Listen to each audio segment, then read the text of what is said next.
There were two community foundations that were gathering that money. They've now joined forces, and there's one big pot of money. I want the organization that is handling that to tell the public what's next. How are they going to handle providing resources to the families who need it? How are they keeping track of those families? We're also going to hear from the City of El Paso, the Office of Emergency Management, which is a city-county department, and they are going to talk about what other services are available to families.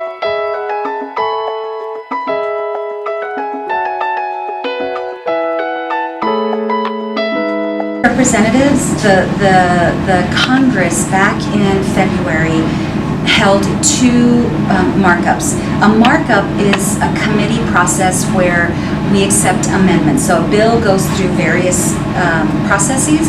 I'm on the House Judiciary Committee, and so the House Judiciary Committee hosted that markup. We held that markup where we had debate on two very important pieces of legislation. Universal background checks and the closing the Charleston loophole bill. Both of those bills made it out of committee, and in March they were passed in a bipartisan manner on the House floor. Both of those bills have been sitting on Senator Mitch McConnell's desk since March. He's refused to bring those bills to the Senate floor for action. I go back to Washington today, and I'll be back in my DC office on Monday morning. And on Tuesday and Wednesday, we have a marathon markup. We're going to be marking up 3 additional pieces of gun violence prevention legislation. One is a ban on high-capacity magazines. Another is red.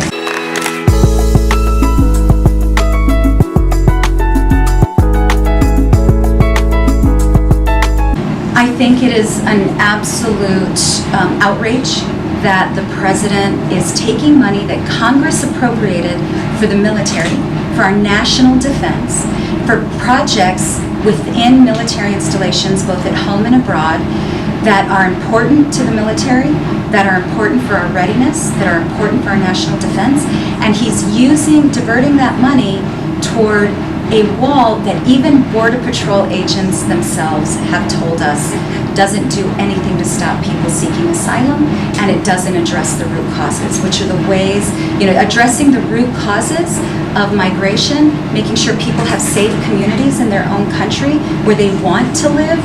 Those are the ways that we should be using our resources, but we shouldn't, that your projects don't matter. Your priorities, they don't matter. Only one person's priorities matter, and that's Donald Trump's, and that's wrong. Everyone.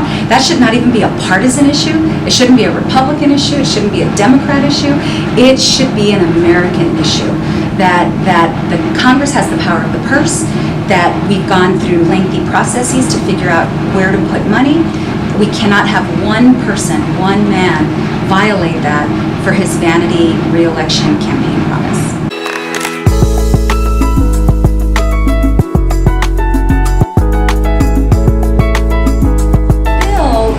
That we're working on, because we've done a little bit of revamping, is focused on transparency, accountability, and oversight on the Department of Homeland Security.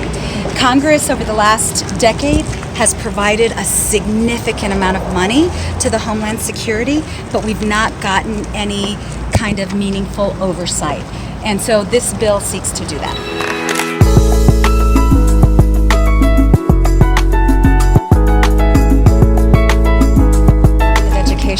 Who cares about public school funding? We don't have that right now.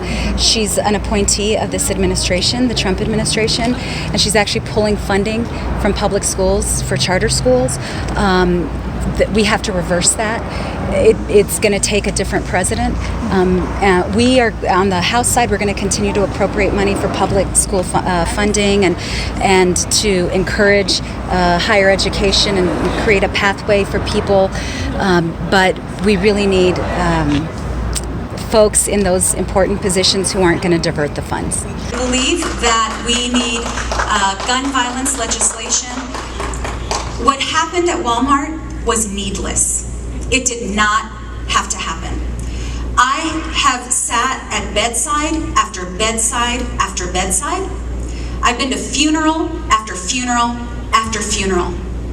Those people did not deserve to die. Those who are suffering in the hospital should not have been there. Congress can do something about it, and I intend to do something about it.